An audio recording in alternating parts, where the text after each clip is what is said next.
नमस्कार, आदाब। Crime petrol dial 100 में आप सबका स्वागत है।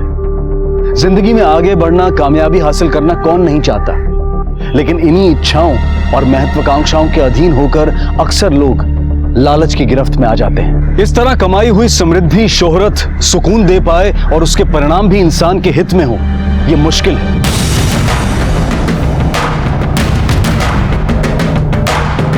अक्सर मेहनत को नकार कर बीच का रास्ता निकालने वालों को इसकी कीमत भी चुकानी पड़ती है।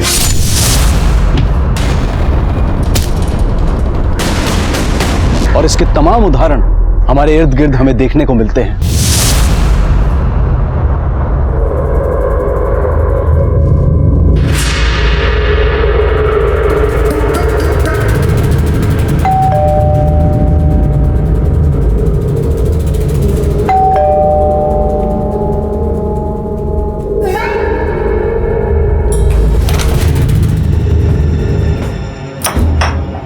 निमिषा, निमिषा, निमिषा,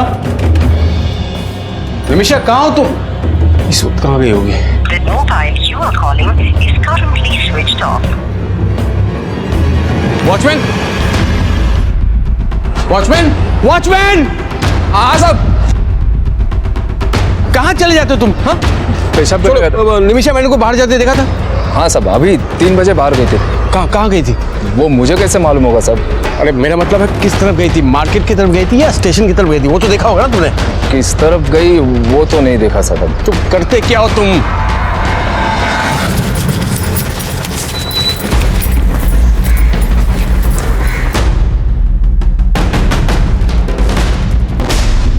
सर, जी कहिए।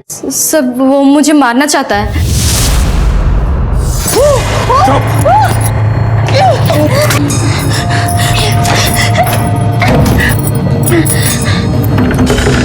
रुको, मैं अभी पुलिस को बुलाती हूँ।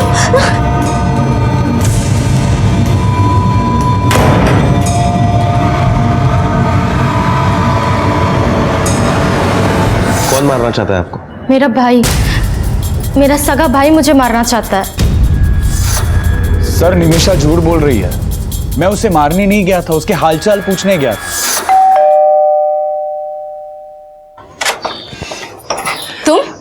तुम यहाँ क्या कर रहे हो? ऐसे ही आया था तुम्हारा हालचाल पूछने। बात पूछ रही थी तुम्हारे बारे में, तुम उनका फोन क्यों नहीं उठा रही हो? क्योंकि मैं तुम लोगों से कोई वास्ता नहीं रखना चाहती। मैं जानती हूँ तुम चाहते हो कि मैं मर जाऊँ ना। तुम मुझे मारना चाहते हो, मैं ऐसा होने नहीं दूंगी। मैं नहीं होने दूंगी। निमिषा, मार दूंगी मैं तुम्हें। देखो निमिषा, आगे मत आना, पीछे हटो, निकल जाओ मेरे घर से। निमिषा, पागल हो गई है तुम? पागल થઈ गई तुम? मार दूंगी तुम्हें। आखिर आपका भाई आपको मारना क्यों चाहता है? सब मेरे और मेरे भाई के बीच में सब ठीक था, कोई प्रॉब्लम नहीं थी। फिर पता नहीं उसे अचानक क्या हो गया। वो अचानक से पागलों जैसा बिहेव कर रहा है। वो दिमागी मरीज है, उसे अक्सर इस तरह के दौरे पड़ते रहते हैं। वो जो भी कुछ इमेजिन करती है उसे सच मान लेती है। स्किज़ोफ्रेनिया है उसे। हितेन सच बोल रहे हैं सर। निमिषा दिमागी रूप से बीमार है। वो अक्सर ऐसी कहानियां बनाती रहती है। हमें आप दोनों के पिछले गुरुवार से आज तक के सारे डिटेल्स चाहिए। आप कहाँ गए थे, क्या कर रहे थे, सब कुछ। सिर्फ आपके कहने पर हम कंप्लेंट दर्ज नहीं करवा सकते, आपको लिखित में देना पड़ेगा। हाँ सर, मैं लिखित में कंप्लेन करने के लिए तैयार हूँ। निमिषा, ये तुमने क्या किया? निमिषा, तुमने हितेन के खिलाफ पुलिस में कंप्लेंट क्यों की? क्योंकि क्योंकि वो मुझे मारना चाहता है। ये बताया था मैंने तुम्हें, लेकिन तुमने कोई ध्यान नहीं दिया, इसलिए मुझे पुलिस के पास जाना पड़ा। मैंने सब बता दिया पुलिस को, सब बता दिया। उसने जो कुछ भी किया था मैंने सब कुछ बता दिया। निमिषा, देखो मेरी बात सुनो, ये सब तुम्हारा वहम है। वो कुछ नहीं करना चाहता है। अब चलो मेरे साथ, पुलिस में कंप्लेंट वापस ले लो, ठीक है? चलो। छोड़ो मुझे, मैं कंप्लेंट वापस नहीं लेने वाली हूँ। बेचारा फंस जाएगा, उसको तकलीफ हो जाएगी बहुत। बेचारा? हितेन तुम्हें बेचारा लग रहा है? तुम इसलिए उसे बचाना चाहते हो ना? मुझे मारना चाहते हो ना? क्या कर रही हो तुम? ये क्या कर रही हो तुम मुझ पे शक कर रही हो? पिछले 2 घंटे से मैं तुम्हें पागलों की तरह ढूंढ रहा हूँ यहाँ पर। घर में आया, पानी तक नहीं पिया मैंने। देखो मेरी क्या हालत हो गई तुम्हें ढूंढ के। देखो तुम ये बात दिमाग से निकाल लो कि तुम्हें कोई कुछ करने वाला है। कोई कुछ नहीं करेगा, मैं हूं ना तुम्हारे साथ। तुम मुझे ऐसे छोड़ के मत जाना। I am worried about you.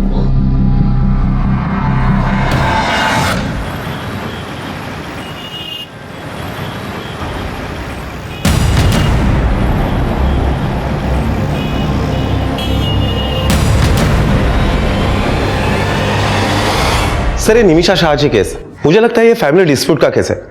Nimisha का कहना है कि उसका भाई उसे मारना चाहता है और उसके भाई का कहना है कि उसकी बहन की दिमागी हालत ठीक नहीं है। राणे, अगर ये प्रॉपर्टी का मामला भी है तब भी इसको सीरियसली लेना चाहिए, क्योंकि अक्सर ऐसा देखा जाता है कि इस तरह के मामले जो पहले छोटे लगते हैं बाद में बड़े गुनाह में तब्दील हो जाते हैं। अरे आप क्या करें, ऐसे जबरदस्ती नहीं जा सकते, प्लीज रुकिए ना। सर देखो इन्हें मैंने रोकने की बहुत कोशिश की लेकिन ये जबरदस्ती अंदर आ गए। प्लीज आप बाहर चलिए। रुको। कौन है ये? सर ये निमिषा शाह है जिसके बारे में मैं अभी आपसे बात कर रहा था। क्या वो इतनी घबराई हुई क्यों है? सर वो मेरे भाई हितेन ने अपने एम्प्लॉय सुबोध को भेजा था मुझे मारने के लिए। तुम यहाँ क्या कर रहे हो? सर मैं वहाँ निमिषा को मारने नहीं गया था। मैं और निमिषा एक दूसरे को आज से नहीं बहुत पहले से जानते हैं। मैं हितेन भाई की कंपनी में बहुत पहले से काम करता हूँ, इसलिए निमिषा से भी जान पहचान है। सर मेरी वाइफ कविता और निमिषा बहुत अच्छी दोस्त है। हम लोग अक्सर आते जाते उससे मिलते रहते थे, लेकिन कभी भी मेरे साथ इस तरह से बिहेव नहीं किया। सर असल में हितेन भाई को निमिषा का हाल चाल जानना था। अगर ये उसके पास डायरेक्ट जाते तो वो गलत ही समझती, इसलिए इन्होंने मुझे भेजा उसकी खैर खबर लेने के लिए। तुम यहाँ क्या कर रहे हो? पीछा कर रहे हो तुम? नहीं मैं आपका पीछा नहीं कर रहा हूँ। देखिए मुझे आपसे कुछ बात करनी थी, इसीलिए बस मैं। ठीक है, बोलो क्या बात है। देखिए यहाँ बात नहीं कर सकता हूँ, अकेले में चलते हैं। अच्छा अकेले में? तो तुम मुझे मारना चाहते हो? तुम्हें मेरे भाई ने भेजा है, हितेन ने भेजा है ना तुम्हें? पास मत आना वरना मैं चिल्ला दूंगी। तो बचाओ बचाओ, ये आदमी मुझे मारना चाहता है। ये आदमी मुझे मारना चाहता है। बचाओ मुझे, बचाओ। इससे पहले मैं उसका हालचाल पूछ पाता वो चिल्लाने लगी। सर ठीक है, आप लोग फिलहाल जा सकते हैं, लेकिन इजाजत के बगैर शहर से बाहर मत जाइएगा। जी sir, thank you sir. Sir मुझे नहीं लगता कि ये सिर्फ प्रॉपर्टी का मामला है, बात कुछ और ही है।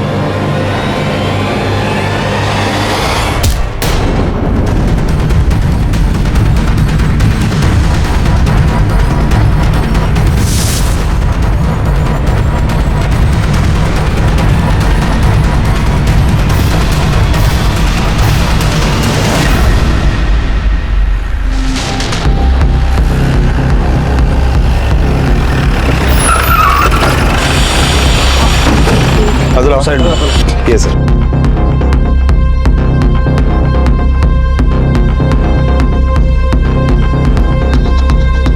नाम क्या है इसका? सर कविता भट्ट नाम है इसका, इसी बिल्डिंग में रहती है। सर टेरेस से गिरने की वजह से इसकी मौत हुई है। बॉडी पर कोई स्ट्रगल के निशान भी नहीं है। मुझे तो लगता है कि ये एक्सीडेंट केस है या सुसाइड केस। परिवार वाले कहाँ हैं? सर कल हितेन के साथ एक आदमी आया था, सुबोध भट्ट। ये उसकी बीवी है कविता भट्ट। सुबोध तो फिलहाल पुणे गया हुआ है, मैंने उसको फोन करके फोन बुला लिया है। पुणे गया? कल उसे शहर से बाहर जाने से मना किया था ना, पुणे कैसे चला गया? एक ही सोसाइटी की दो औरतें, कविता और निमिषा।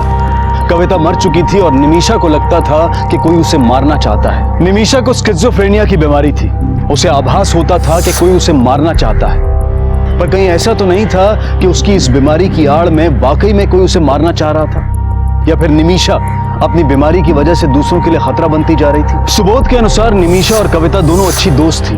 दोनों दंपत्ति एक दूसरे को जानते थे, एक ही बिल्डिंग में रहते थे, लेकिन क्या इनका संबंध आपस में सिर्फ इतना ही था? आखिर कविता ने खुदकुशी क्यों की थी? क्या किसी ने उसे ऐसा करने के लिए मजबूर किया था या फिर किसी ने उसे धक्का दिया था? आखिर सच क्या था? और इस सच को जानने के लिए पुलिस की जद्दोजहद शुरू हो चुकी थी। साहब कविता मैम साहब को गिरने के बाद देखा था, इसलिए मालूम नहीं कैसे गिरी।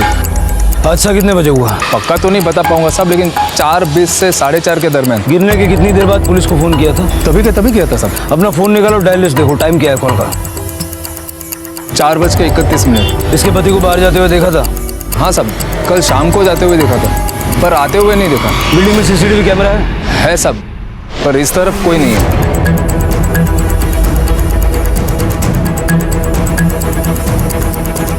ये टेरेस का दरवाजा हमेशा ऐसा खुला रहता है क्या? हाँ साहब।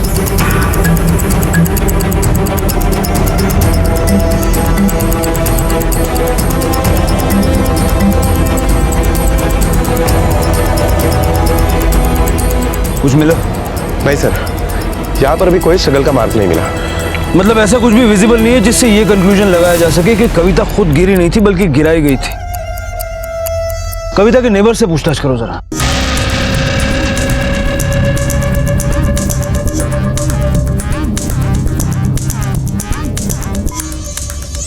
सर उनका कहना है कि 4:15 बजे निमिषा को उन्होंने टेरेस पे जाते हुए देखा। आपको एग्जैक्ट टाइम कैसे याद है? सर मुझे किसी ज़रूरी काम से घर से बाहर जाना था। ऑलरेडी मैं लेट हो चुका था, इसलिए मैंने घर से निकलते पहले अपने मोबाइल फ़ोन में टाइम देखा था। आप ज़रा याद करके बताइए कि आपने एग्जैक्टली क्या देखा था। सर मैं टॉप फ्लोर पर रहता हूँ। मैं घर के बाहर निकला, मैंने देखा निमिषा भाभी लिफ्ट के बाहर निकली और टेरेस के सिरे पर चल रही थी। कविता से मिलने गई थी, उसका कॉल आया था। चाहे तो मेरे कॉल लॉग में देख सकते हैं। ये देखिए।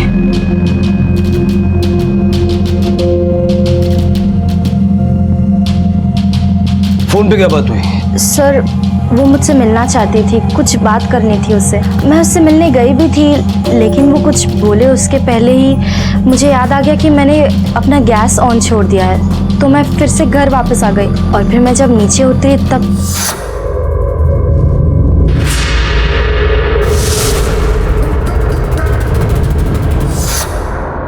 आपको टेरेस पे जाते हुए तो देखा, लेकिन वापस आते हुए किसी ने नहीं देखा। कैसे? सर ये मैं कैसे बता सकती हूँ। हाँ, पर मुझे शक है कि ये जाल मेरे लिए बिछाया गया था। सुबोध और हितेन मुझे मारना चाहते थे, पर बेचारी कविता उनका शिकार बन गई और उसकी जान चली गई।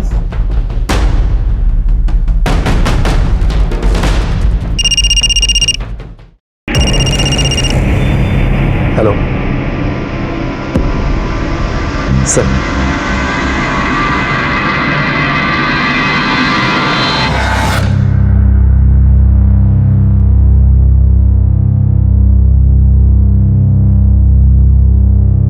कविता कविता कविता सर, कविता।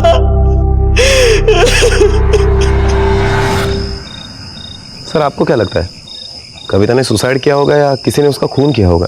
तजुर्बा तो ये कहता है कि ये मर्डर है, तो शक के दायरे में है निमिषा। लेकिन सर निमिषा के पास कविता को मारने का क्या मोटिव हो सकता है? और बेशक निमिषा को टेरेस से उतरते हुए किसी ने ना दिखा हो, लेकिन कविता के मौत के बाद तुरंत वो टेरेस से अपने घर तक इतनी जल्दी वो सोसाइटी के प्रीमाइसेस से गुजरी और किसी ने उसे नोटिस नहीं किया, ये कैसे हो सकता है? राणे, हो सकता है कि वहां जमी भीड़ का सारा ध्यान कविता पे हो और शायद इसीलिए किसी ने निमिषा की मूवमेंट नोटिस ना की। वैसे शक के दायरे में तो सुबोध और हितेन भी हैं, क्योंकि निमिषा के हिसाब से सुबोध और हितेन उसे मारना चाहते हैं। हो सकता है कि ये जाल निमिषा के लिए बिछाया गया हो सकता है। कविता की बीएम रिपोर्ट कब तक आएगी? सर कल तक आ जाएगी। सर ये पोस्टमार्टम रिपोर्ट।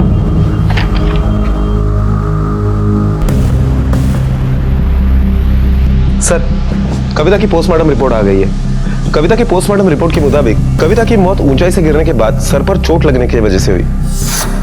और एक बात सर, कविता के मरने से पहले किसी ने उसके पेट में रॉड जैसे कड़क चीज से मारा था। राणे, मतलब ये कंफर्म मर्डर है। पहले कविता के साथ मारपीट की और बाद में उसे छत से नीचे फेंक दिया। सबके कॉल रिकॉर्ड निकलवाओ और सुबोध को पुलिस स्टेशन बुलाओ। सर मेरी वाइफ की डेथ हुए अभी एक दिन भी नहीं गुजरा और आपने मुझे यहाँ बुला लिया। क्यों, आप जानना नहीं चाहते कि आपकी बीवी का कातिल कौन है? कातिल? लेकिन सर कविता ने तो सुसाइड किया था ना। कभी कभी जैसा दिखता है वैसा होता नहीं है। ये सुसाइड का केस नहीं है, मर्डर का केस है। लेकिन सर कविता को कौन मारेगा? तुम भी तो मार सकते हो। मैं? सर वो मेरी बीवी थी, उससे प्यार करता था मैंने उसका मर्डर नहीं किया सर। हमने तुमसे कहा था कि शहर से बाहर मत जाना, फिर भी तुम गए। क्यों? सर वो ऑफिस का एक अर्जेंट काम था। हितेन की कंपनी के लिए काम करते हो ना? वो भी तो यही मौजूद था जब मैंने ये हिदायत दी थी। जी सर उन्हें भी पता था। एक्चुअली हितेन भाई को पूना जाना था, लेकिन आपके डर की वजह से उन्होंने मुझे वहां भेज दिया। चलो मान लिया कि तुम पुणे में थे। निमिषा मार सकती है कविता को? नहीं सर, निमिषा ऐसा क्यों करेगी? कविता और निमिषा तो बहुत अच्छे दोस्त थे। एक बार शहर से बाहर जाने की गलती कर दी, दोबारा करोगे तो बहुत महंगा पड़ेगा। जाओ। राणे, ये केस तो उलझता ही जा रहा है। जानलेवा हमले से शुरू होकर मर्डर तक पहुंच गया। कविता का खून हो चुका है और निमिषा को लगता है कि उसका खून करने की कोशिश की जा रही है। एक काम करो, निमिषा के पति उदय को पुलिस स्टेशन बुलाओ। तुम्हें अचानक से ये बुखार कैसे हो गया? क्या पता, शायद किसी ने मेरे खाने में कुछ मिला दिया होगा। निमिषा कुछ भी? हाँ, तुम्हारे खाने में कोई कैसे क्या मिला सकता है? क्यों नहीं मिला सकता? वैसे नहीं तो ऐसे मारने की कोशिश की होगी। निमिषा, पुलिस के अलावा इस घर में न कोई आया है कल से, न तुम कहीं गई हो। तो फिर कैसे पॉसिबल हो सकता है? मैं किसी बाहर वाले की बात नहीं कर रही हूँ उधर। कहीं तुमने तो मेरे खाने में कुछ नहीं मिलाया ना?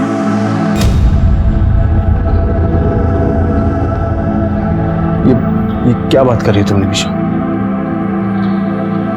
मैं तुमसे बहुत प्यार करता हूँ, कितना ध्यान रखता हूँ तुम्हारा, मैं सब कुछ कर रहा हूँ तुम्हारे लिए, और तुम ऐसी बात कर रही हो मेरे लिए? रुको, मैं देखता हूँ, तुम आराम करो।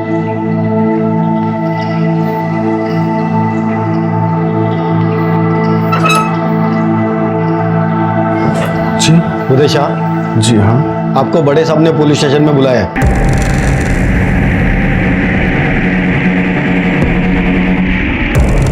ठीक है मैम, आता हूँ।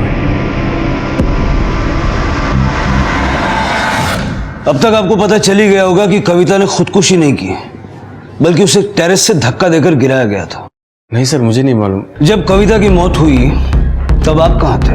वही था, इनफैक्ट सोसाइटी में नहीं था, मैं कहीं टहलने गया था। और वापस कब लौटे? जब आप हमारे घर आए थे सर, उसके कुछ देर पहले आया था। मतलब कविता के मौत के तुरंत बाद? घबराइए मत, हम आप पर इल्जाम लगाने की कोशिश नहीं कर रहे, आपसे कुछ बातें जानना चाहते हैं। जी पूछिए। निमिषा का कहना है कि हितेन और सुबोध उसे मारना चाहते हैं, वाकई ऐसा है? मुझे ऐसा नहीं लगता सर। और हितेन के मुताबिक निमिषा सिजोफ्रेनिक है। ये सरासर झूठ है सर, वो बिल्कुल ठीक है। हितेन को उसकी चिंता करने की जरूरत नहीं, क्योंकि मैं निमिषा के साथ हूँ, उसका ख्याल रख सकता हूँ। आप हितेन के यहाँ काम करते थे ना? कभी कोई प्रॉब्लम हुई थी उसके साथ? हाँ, हुई थी एक आध बार, पर अब सब ठीक है सर। आप और सुबोध तो एक ही सोसाइटी में रहते हैं ना? कभी सुबोध और कविता के बीच में कोई कॉन्फ्लिक्ट हुआ हो? सर, मैं अपने काम से काम रखता हूँ, दूसरों की लाइफ में नहीं झांकते कि क्या हो रहा क्या नहीं हो रहा, इसलिए मुझे कुछ नहीं मालूम सर। चलिए दूसरों की छोड़ दीजिए, अपनी बीवी के बारे में तो जानते होंगे। कभी निमिषा और कविता के बीच कुछ? बोलिए उदय जी, बताइए। सर वो, हाँ, दोनों सहेलियों के बीच में अनबन हुई थी एक बार। कैसी अनबन? सर, एक दिन मेरी गाड़ी खराब हो गई थी, तो मैं गाड़ी स्टार्ट करने की कोशिश कर रहा था, तो तब मैंने देखा कि मेरी फ्रेंड होकर तुमने मेरे पति के खिलाफ पुलिस में कंप्लेंट लिखवाई। कविता, मुझे कंप्लेंट करानी पड़ी ना? सुबोध हितेन के साथ मिलकर मुझे मारने की कोशिश कर रहा है। बस बंद करो। सुबोध ऐसा क्यों करेगा? तुम्हारा दिमाग खराब हो गया है। दिमाग खराब मेरा नहीं, सुबोध का हुआ है, जो हितेन का साथ दे रहा है। निमिषा चुप हो जा प्लीज, चुप हो जा। देखिए कविता जी, मैं समझता हूँ, देखिए आप प्लीज जाइए, नहीं तो झगड़ा बढ़ता रहेगा, कुछ नहीं होगा। कुछ नहीं, तुम आ जाओ। अरे लेकिन ये देखो कैसे कह रही है। प्लीज आ जाओ। कविता ने निमिषा को फोन करके टेरेस पे क्यों बुलाया था? सर, इसके बारे में मैं कुछ नहीं जानता। मैं निमिषा को पूछने की कोशिश की, लेकिन उसने कोई जवाब नहीं दिया मुझे, तो ठीक है, जा सकते हैं। Thank you sir.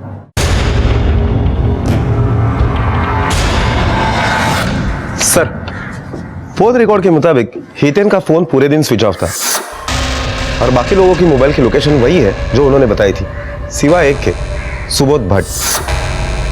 सुबोध के कहने के मुताबिक कि वो एक रात पहले ही पुणे चला गया था, लेकिन कविता के मौत के वक्त उसके मोबाइल की लोकेशन कविता के घर के आसपास की थी, और उसके बाद उसका फोन स्विच ऑफ हो गया। स्विच ऑफ हुआ नहीं है, स्विच ऑफ किया गया है। वैसे जैसे वो पुणे गया नहीं, पर बताया हमें झांसा देने के लिए वो वॉचमैन के सामने से गुजरा और फिर छुपकर वापस अंदर आ गया। लेकिन सर, हमने सारे सीसीटीवी फुटेज चेक किए, अगर वो वापस आता तो सीसीटीवी फुटेज में वो दिखाई देता। राणे, तुम भूल रहे हो कि वॉचमैन ने क्या कहा था? बिल्डिंग में सीसीटीवी कैमरा है सब, पर इस तरफ कोई नहीं है। मतलब सुबोध गेट से बाहर गया और पीछे की दीवार फांद के वापस अंदर आ गया, और कविता का मर्डर होने तक वहीं था। हितेन का फोन भी पूरा दिन ऑफ था। कहीं ऐसा तो नहीं कि इन दोनों के बीच में कोई डील हुई हो कि सुबोध निमिषा को हितेन के रास्ते से हटाएगा और हितेन सुबोध का कविता से पीछा छुड़ाएगा?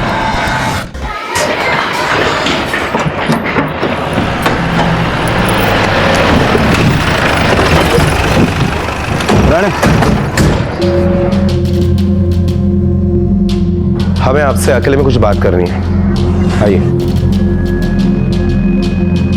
हमें पता चला है कि कविता के मर्डर के एक दिन पहले आपने सुबोध को पुणे भेजा था। नहीं सर, और मैं ऐसा कर भी कैसे सकता हूँ? मुझे आपकी वार्निंग बराबर याद है, बिना परमिशन शहर ना छोड़ के जाने वाली। लेकिन सुबोध का कहना है कि आपने उसे पुणे भेजा था।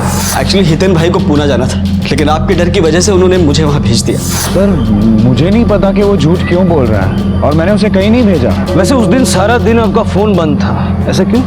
सर मेरा फोन गिर के बंद हो गया था, मैंने रिपेयर करने के लिए दिया हुआ है, और जब तक वो फोन नहीं आ जाता तब तक ये देखिए पुराना फोन यूज कर रहा हूँ मैं। वैसे कविता के साथ आपका रिश्ता क्या था? मतलब आपकी दोस्त जैसी है, बहन जैसी है, भाभी जैसी है? भाभी जैसी थी, आई मीन बहन जैसी ही थी। ठीक है, कैरी ऑन। Thank you. ये सब पुलिस को गुमराह करने के पैंतरे अपना रहे हैं। कोई बात नहीं, सुबोध को उठाते, उसकी आवभगत करने का टाइम आ गया।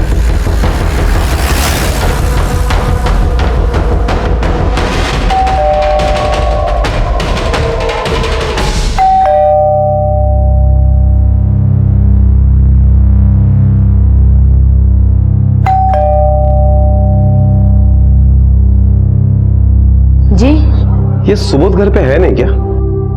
सुबोध तो कल शाम से घर पे आया ही नहीं। ठीक है, थैंक यू। सर अब तो ये कंफर्म है कि ये खून सुबोध ने किया है। सुबोध जिस पर कविता के कत्ल का शक गहराता जा रहा था, अचानक कहीं गायब हो गया। पुलिस एक तरफ सुबोध की तलाश कर रही थी, तो वहीं दूसरी तरफ निमिषा को जानने समझने की कोशिश कर रही थी कि आखिर जो निमिषा ने कहा था उसमें कितना सच था। पुलिस को हितेन, उदय और निमिषा पर भी कविता के कत्ल का शक था, लेकिन तमाम कोशिशों के बावजूद भी कोई ठोस सबूत हाथ नहीं लगा था।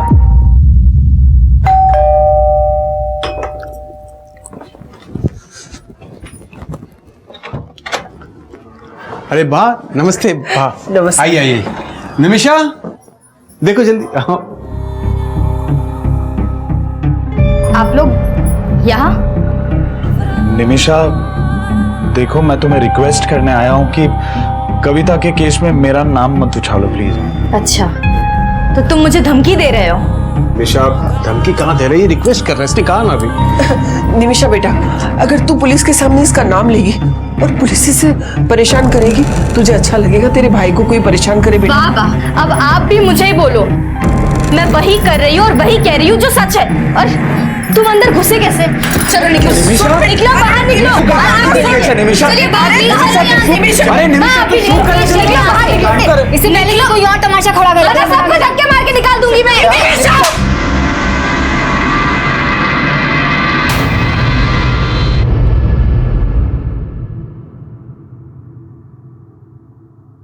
निमिषा कहाँ जा रही हो? मार्केट। अरे तुम रेस्ट करो बाबा, मार्केट में चला जाता हूँ, ठीक है? तुम टेंशन मत लो उदय, जो मुझे मारने की कोशिश करेगा ना, वो पब्लिक में अटैक नहीं करेगा, वो घर पे आके अटैक करेगा। ये देखो, ये जो मुझे मारेगा ना, वो खुद मरेगा। ये लेके जाऊंगी मैं, देखो ये लेके जाऊंगी मैं। रुको निमिषा।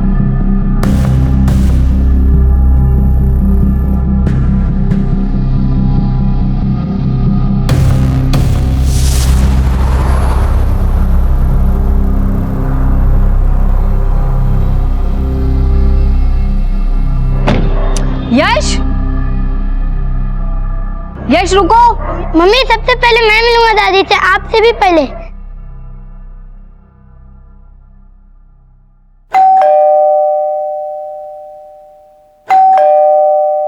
क्या हुआ यार? पापा बाहर दरवाजा नहीं खोल रहे। मैं देखता हूँ। माँ, माँ, माँ। हितेन, ये देखो, माँ ने 2 दिन से दूध का पैकेट भी नहीं उठाया। कहीं कुछ? मैं चाबी वाले को लेके आता हूँ।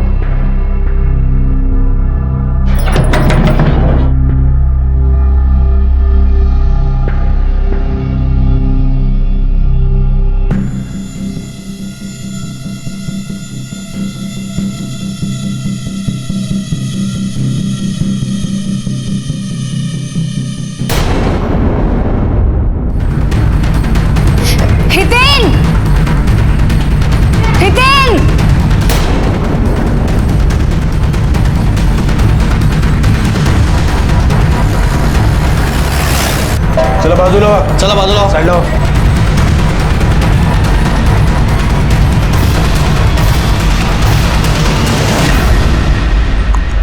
सर, बॉडी की हालत देखकर लग रहा है कि मौत लगभग 2 दिन पहले हुई है और किसी धारदार चाकू से एक बार नहीं कई बार वार किया गया. घर में कोई फोर्स्ड एंट्री के निशान है या फिर कोई वैल्यूएबल चोरी हुआ हो?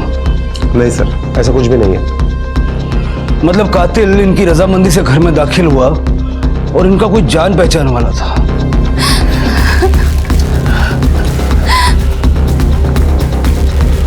आपकी परमिशन लेके हम इगतपुरी गए थे. माँ की तबीयत ठीक नहीं थी, इसीलिए वो यहीं पर ही रह गई घर पर. लेकिन जब आके देखा,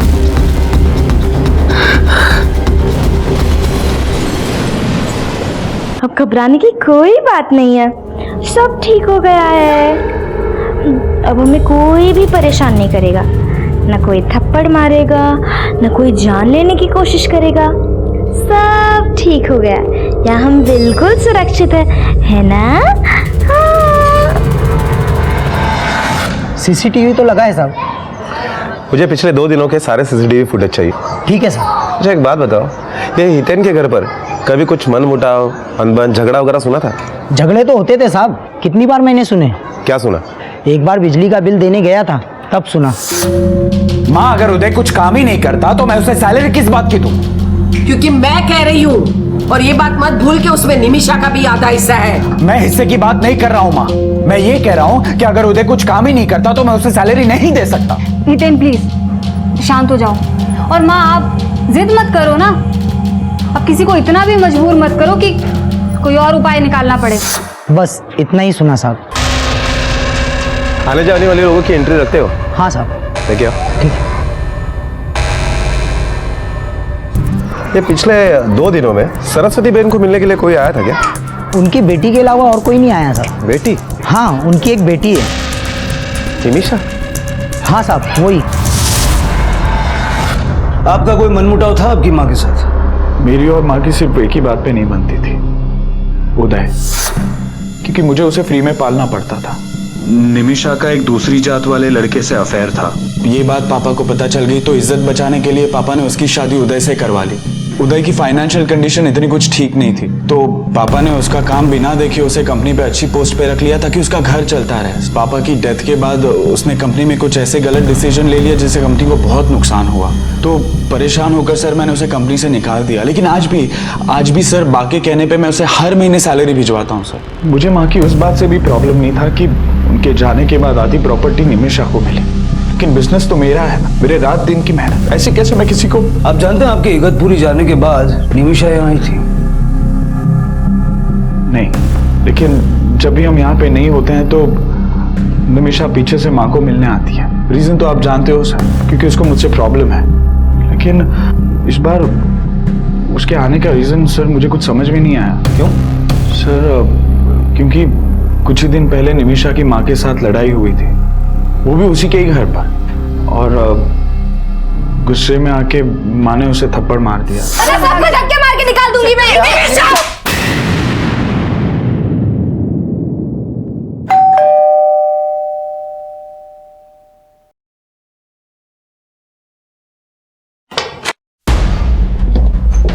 निमिषा कहाँ है? बुला उसे.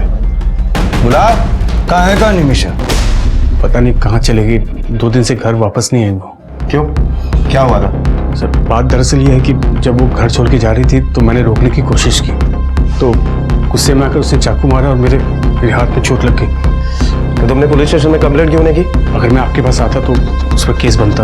मैं नहीं चाहता था कि उसके अगेंस्ट कोई केस बने, उसे तकलीफ हो. तो मैं अपने डॉक्टर फ्रेंड के पास जाकर स्टिचेस लगवा लिए. ये बात तुमने हितेन को बताई? सर हितेन को मैंने फ़ोन करने की कोशिश की, लेकिन उसका फ़ोन आउट ऑफ रेंज आ रहा है, और लैंडलाइन फ़ोन ट्राई किया तो कोई उठा ही नहीं रहा.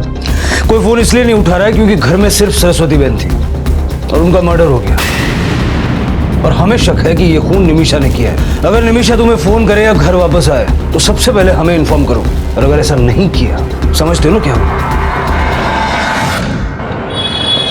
कहीं ऐसा तो नहीं कि सरस्वती बहन और कविता की हत्याओं में आपस में कोई कनेक्शन है जो इस वक्त हमें नजर नहीं आ रहा?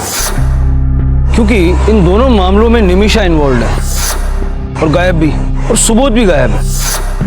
लेकिन फिर सुबोध और निमिषा का आपस में क्या कनेक्शन हो सकता है? सर पूछताछ में पता चला है कि हितेन और सरस्वती बहन इन दोनों में काफी झगड़ा हुआ करता था, और जब भी इन दोनों में झगड़ा हुआ करता तो हितेन की बीबी पारुल हितेन का ही साथ देती थी। ये भी हो सकता है कि हितेश और पारुल ने मिलकर ये इगतपुरी के होटल में फोन करके वेरीफाई करो कि पूरा टाइम हितेन वहां पर था या नहीं, और उसके कॉल रिकॉर्ड्स और मोबाइल लोकेशन में निकलवाओ। तब तक मैं उसके ऑफिस में पूछताछ करता हूँ। ओके सर, पकड़ ले।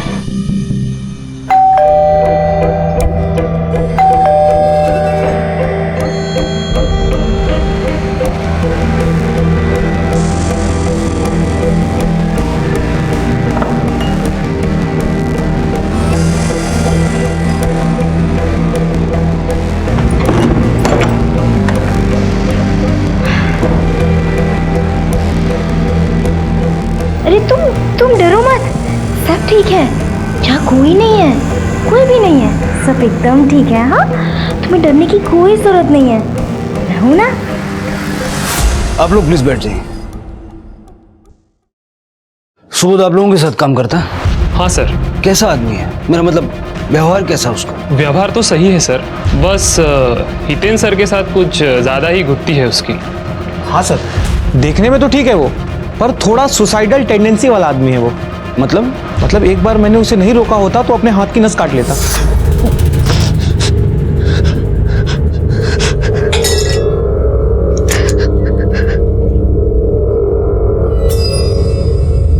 अबे क्या कर रहे हैं? छोड़, पागल हो गए क्या? नहीं जी रहा, मुझे मर जाने दे, मुझे छोड़। फिर मुझे धोखा दिया है, एक नंबर की पंचलर औरत है वो। और कुछ बताया था उसने अपनी बीवी के बारे में? मुझे तो कुछ नहीं बोला सर, पर हाँ प्रवीण को जरूर बताया होगा। ये प्रवीण कौन?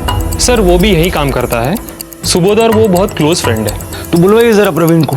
सर वो तो छुट्टी पे है, गाँव गया है, सातारा। सातारा? नंबर है उसका? निमिषा कहाँ छुपी हुई थी? निमिषा अपनी माँ के कत्ल में भी संदिग्ध थी। क्या निमिषा ने बदले की वजह से अपनी माँ को मारा था, या फिर किसी और ने उसकी बीमारी की आड़ में सरस्वती बहन के कत्ल की साजिश रची थी? पुलिस दोनों दिशाओं में इन्वेस्टिगेट कर रही थी। 1 साल पहले इनमें स्किज़ोफ्रेनिया के सिम्टम्स दिखाई दिए। ना ही इन्होंने अपना ट्रीटमेंट टाइम से लिया और ना ही दवाइयाँ टाइम से लेती थी। आखिरी स्टेज पर है वो। बाहर वालों की तो बात छोड़िए, घर वालों को भी अपना दुश्मन मानती हैं। मैंने देखा था एक बार इनको क्लिनिक के बाहर अपने ही घर वालों से लड़ते झगड़ते हुए। क्यों कर रहे हो मेरे साथ जबरदस्ती? मैं बीमार नहीं हूँ, मुझे नहीं चाहिए डॉक्टर। तंग आ गया हूं मैं तुम्हारी बीमारी से। ले जाओ अपने हाथ, नहीं चाहिए मुझे। कितना खर्चा हो रहा है इसके पीछे, कुछ नहीं बचता मुझे।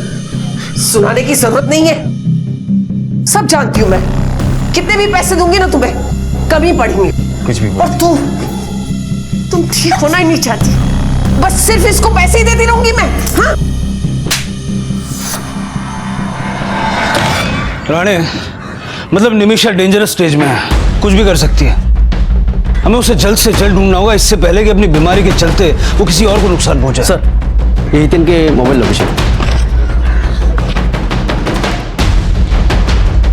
इगतपुरी के होटल वालों के हिसाब से हितेन पूरा दिन वहां था, लेकिन सरस्वती बहन के मर्डर के दिन हितेन के मोबाइल की लोकेशन मुंबई में है, वो भी अपने ही घर के आसपास। सर मैंने कुछ नहीं सर, मैं मुंबई आया था, लेकिन मैंने माँ को नहीं मारा सर। मैं अपनी माँ को क्यों मारूंगा सर? फिर फैमिली को उधर इगतपुरी में छोड़ के इधर क्या अलग से पिकनिक मनाने के लिए आया था क्या? सर मैंने पारुल को बोला भी था सर कि मैं कुछ ही घंटों में वापस आ जाऊंगा। क्लाइंट को मिलने आया था सर, उसके घर के पास ही थी मेरी मीटिंग। मैंने अपनी सोसाइटी में पैर तक नहीं रखा सर, सच बोल रहा हूँ मैं सर।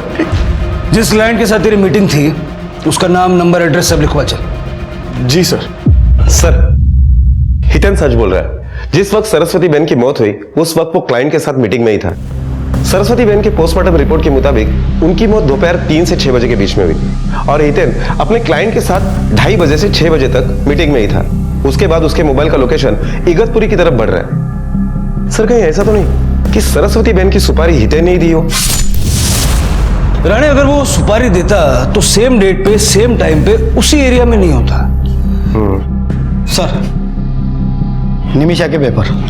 ठीक है सर, ये देखिए, रजिस्टर्ड ऑफिस में तो निमिषा के नाम से विरार में भी एक फ्लैट रजिस्टर्ड है।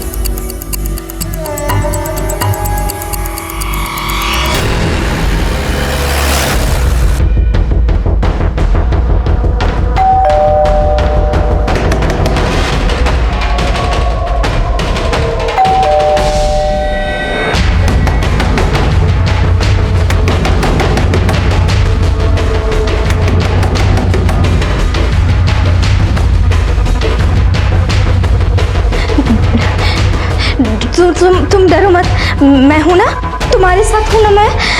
तुम्हें डरने की कोई जरूरत नहीं है। हाँ, तुम मत डरो। हाँ निमिषा,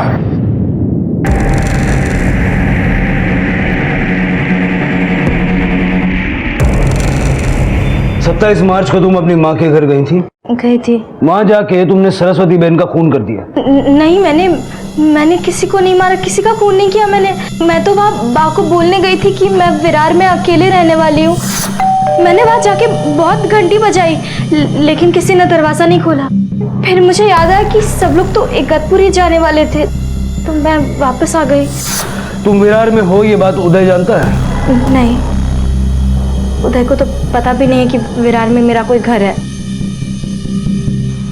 सर सरस्वती बहन के पोस्टमार्टम रिपोर्ट के मुताबिक उनके मर्डर में जो चाकू यूज हुआ और निमिषा के यहाँ पर जो चाकू मिला है उसमें काफी अंतर है।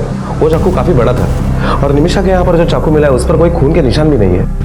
मतलब इट इज क्वाइट पॉसिबल कि निमिषा सच बोल रही है। निमिषा को हॉस्पिटल लेके जाइए। ओके सर, चलिए। हेलो, ओके, हम पहुंच रहे हैं। सर, सुबोध का दोस्त प्रवीण पुलिस स्टेशन पहुंच गया है। सर, सुबोध को लगता था कि उसकी वाइफ का अफेयर चल रहा है, और वो भी किसी एक आदमी के साथ नहीं, कई आदमियों के साथ। वो हमेशा मरने और जान लेने की बातें करता था सर। मैंने उसे काफ़ी वक्त समझाने की कोशिश की, पर और कोई बात है जो आपको अजीब लगी हो? हाँ सर, कंपनी के सामने वाले बस स्टॉप पर अक्सर एक आदमी से मिला करता था सर। आदमी से? जी। शक्ल याद है आपको उसकी? जी सर।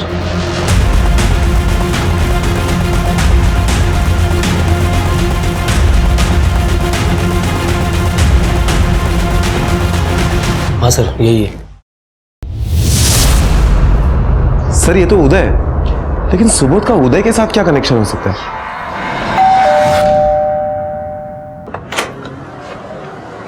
अरे कहाँ थी तुम? मैं कितना परेशान हो गया था तुम्हारे लिए। हाँ, ठीक हो ना? बैठो बैठो, आराम से बैठो बैठो। कुछ पानी होनी चाहिए? नहीं, ठीक। पुलिस का फोन आया था, पता चला कि तेरा एक विरार में भी फ्लैट है। हाँ, तूने मुझे बताया नहीं, क्यों छुपाया? मुझे मारने के लिए कुछ ढूंढ रही है क्या? मुझे मारेगी? तेरे अफेयर के बारे में पता होने के बाद भी मैंने तेरे से शादी की, फिर भी तूने मुझे धोखा दिया। उस फ्लैट के बारे में नहीं बताया मुझे। बस बहुत हो गया। बैठ, चुप बैठ। पहले तेरी चमड़ी ही धोड़ूंगा मैं, उसके बाद ऊपर भेजूंगा तुझे। उदय, बघा दिला, बघा दिला, चल घेऊन चला।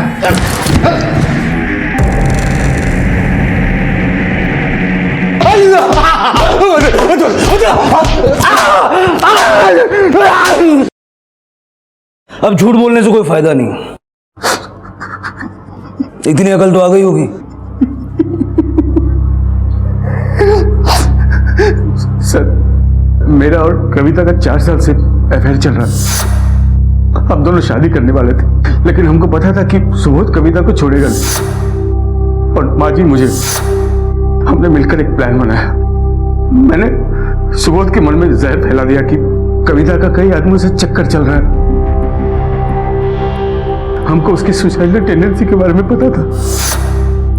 हमको पता था ये जानने के बाद वो खुद की जान ले लेगा, और यहाँ निमिषा की बीमारी का फायदा उठाकर मैं उसकी माँ को मार दूंगा और सारा इल्जाम निमिषा पे डाल दूंगा। एक दिन मुझे मौका मिल गया जब निमिषा अपनी माँ से मिलने गई। निमिषा, कहाँ जा रही हो? मैं माँ से मिलने जा रही हूँ। उनके साथ रहने जा रही हो क्या? नहीं तो नहीं। मुझे उसी दिन की तलाश थी सर। मुझे मालूम था कि हमेशा की तरह निमिषा पैदल ही जाएगी। मैंने अपनी गाड़ी निकाली और बिल्डिंग में पीछे के रास्ते से घर पे गया और उसकी माँ को मार दिया सर। अगर ये प्लान तूने और कविता ने मिलकर बनाया था तो तूने कविता को क्यों मारा? कविता को मैंने नहीं सर, सुबोध ने मारा। सुबोध ने कविता को मारने के एक दिन बाद सुबोध मुझसे मिला सर।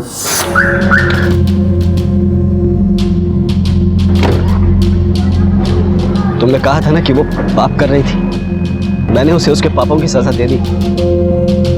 बचा रहा हूं यहां से दूर, बहुत दूर। बड़ी गलती हो गई मुझसे सर, बहुत बड़ी गलती।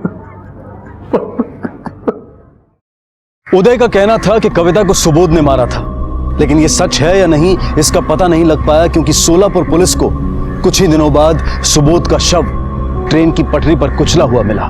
क्या सुबोध ने ही कविता को मारा और फिर खुदकुशी कर ली? लेकिन यह एक ऐसा सवाल है जिसका जवाब अब कभी नहीं मिल पाएगा। उदय जो निमिषा के साथ झूठे प्यार का नाटक करता था, अब खुद जेल में अपने कर्मों की सजा का इंतजार कर रहा है। निमिषा ने एक प्यारी सी बेटी को जन्म दिया है और अब वो अपने भाई हितेन के साथ रहती है। पता नहीं ये जात व्यवस्था कब हमारा पीछा छोड़ेगी और न जाने कितने और लोगों की जिंदगियां बर्बाद करेगी। निमिषा के घर वालों को उसे स्किज़ोफ्रेनिया जैसी बीमारी और एक नकारा मक्कार आदमी के हाथ देना मंजूर था, लेकिन उन्होंने उसकी मर्जी से उसकी शादी नहीं होने दी। मौका परस्त लोग किसी के सगे नहीं होते, इसलिए जरूरी है कि रिश्ते बनाते वक्त इस बात पर ध्यान दिया जाए कि रिश्ते सिर्फ और सिर्फ प्यार के जरिए ही उम्र भर चल सकते हैं। इसी विचार के साथ अब मैं अनूप सोनी आपसे विदा लेता हूं। फिर मुलाकात होगी अगले एपिसोड में एक और चौंका देने वाले केस के साथ। तब तक अपना और अपने परिवार का ख्याल रखें और देखते रहें क्राइम पेट्रोल डायल 100। सबक एक को सीख हम सबको। जय हिंद।